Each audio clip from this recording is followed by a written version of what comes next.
बावनांगौ जाखो थैखानायसो इयो उदैयावनो माबाखादों नै बेफोर आंनि दहाय हाग्रा एवनाया मोनलायबाय नै 500 थाखा होननाया 50 थाखा बारा फैबावबायसो मोनबाय थादों बिदिनो नुबाय लोगोफोर हाग्रा एवदों नै मेचिनजों आलि एवदों आलि एवदों आरोखि ना ओरै लारि एवबोबाय आरोबाव ओरै एवजोबनायसै नै नायना ओरैहाय फुरा एवजोबगोन आरोखि ओरैहाय दंबावो नै और भी इधर बाकी है इधर भी कटिंग करेगा मशीन और इधर भी पूरा कटिंग करेगा अभी खत्म करेगा देखते रहो आप लोग भी उनखांबाय प्लेटनाखौहाय बुथुवा जाबायमोन आरोखि ना गराय गांसो गोजा नै ओ माय गड थावआव बारा गोबां गैले नोगोद थाव जाबाय माथो गराय गांसोरा बुथुवाथार तेल बहुत खा लिया अभी भी बहुत है यार ये देखो इधर पूरा कट और ये साइड भी पूरा कटिंग करना है देखो मिनिमम 3 लीटर तो तेल ऐसे चले जाएगा इधर बहुत डेंजर है ना ये घास देखिएगा ओनली आली कटिंग करेगा हम देख सकते हैं अभी शुरू करेगा गाइस मन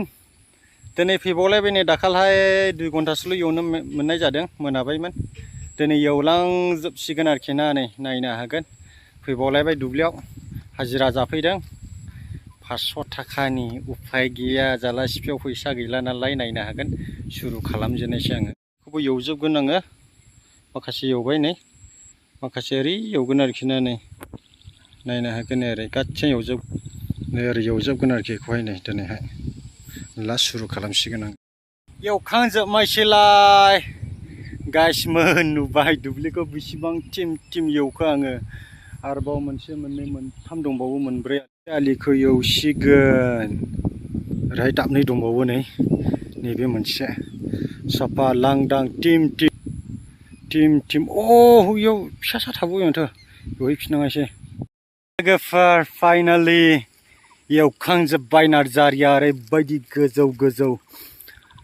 आलियाव हा गांसो माबा गराय गांसो दंमोन ओरैबायदि गोबां थाव जाबायना सेरथाम थावआ ग्रोबल' जाबाय सेरथाम थावआव मिनिमाम आङो 5 बिगासो एवनो हायोमोन आं हाग्रा एवोला आरोखि ना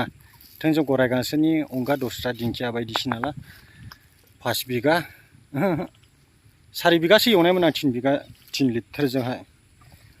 दा एवखांजोब्बाय रायजोफोर जिबौ मासे लोगो मोनबाय आरोखि ना स्राकल' एवना होखादों आरोबा खाफाल गोनां गासनाखै थोस जिबौखौ नायनो नोंसोरो नायनो होखादों एवनाया नै मा जाबावनांगौ जाखो थैखानायसो इयो उदैयावनो माबाखादों नै एवना होखादों आं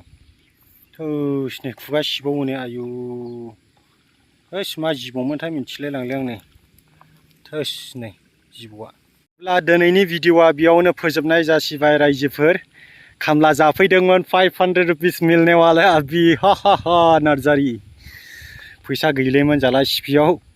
गाबोन बेंटलाथाय जानो मोनसिगोन नै एवजोब्बाय आङो नैबे दाखासेया ओरैबायदि गोजौ गांसोमोन आरोखि ना नै टिम खालामजोब्बाय आङो बे रानबायथ' स्रिंल' नुनायसै आरोखि ना नै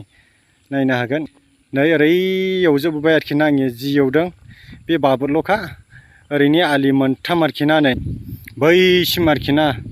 आं आधा बिला आङो 2 घन्टा आङो साननै एवनाय जाबाय नै 4 घन्टाजों 500 थाखा खामायबाय आङो रायजोफोर घन्टाजों 500 थाखा खामायबाय आङो रायजोफोर मिथिबाय नार्जारिया बिराद गारिल' उदां सालायनानै जायो सानोना नोंसोरो मावोलै नार्जारियाबो मावो हाब्बा मावो दैज्लाङाव आरोबाव माइ गायबावगोन देग्लाय नायलां जाबाय रायजोफोर एवखांलायबाय नै दिनै बरिया साहा पानि लोंहैनायसैलाय जोबनायनि नामाव आरोबाव सोरनोबा नांगौब्ला खबर हरदो रायजोफोर थावा गावबागाव जानांगोन बेनिफ्राय जायगाखौ नायनानै एवना होगोन आं माबायदि लानांगौ मथा मथि 5 बिगा इदिलालाय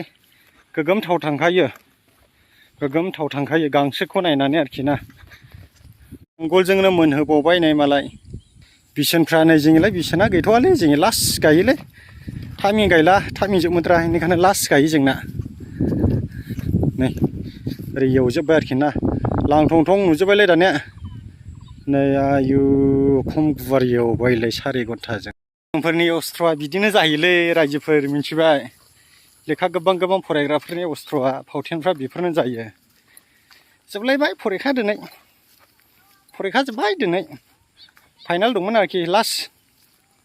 होना फैबाय आं कमप्लिट हाजोबखाबाय पास जासिगोन दा फैले फुरा जासिगोन आरोखि ना आंनि दहाय हाग्रा एवनाया मोनलायबाय नै 500 थाखा होननाया 50 थाखा बारा फैबावबायसो मोनबाय थादों बिदिनो नुबाय खामानि मावला बिदि मोनोलै नुबाय नै डेन्जार 500 गाबोन बेंथल हाथाय जाहैनायसै फुरालै बिदि मावनांगौलै रायजोफोर नै फुरानो नै